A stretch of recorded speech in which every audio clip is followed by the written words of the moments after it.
आणि म्हणून मी त्यांचे अतिशय मनपूर्वक आभार मानतो।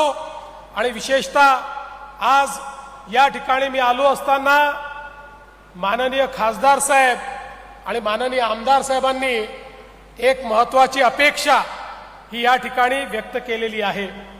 कारण मागच्या वेळेस मी आलो त्यावेळेस यांनी मला इथल्या पाणी पुरवठा योजनेची घोषणा करायला लावली।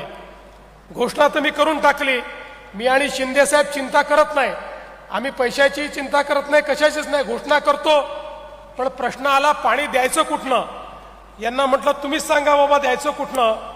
पण मला अतिशय आनंद आहे, रविवारी आमदार साहेब आणि खासदार साहेब हे माझ्याकडे आले आणि त्यांनी माझ्या समोर एक प्रेझेंटेशन केलं।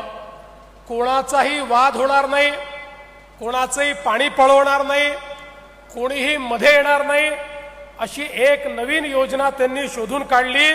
शिरोळ तालुक्यातील जुने दानवाड या ठिकाणी ही योजना आता आपण तयार करणार आहोत।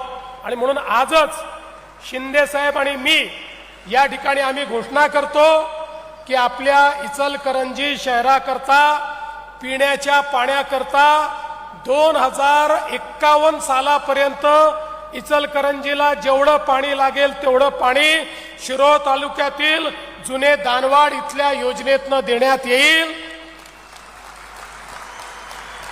आणि त्याकरता जेवढा निधी लागेल तो सगळा निधी राज्याचं सरकार या ठिकाणी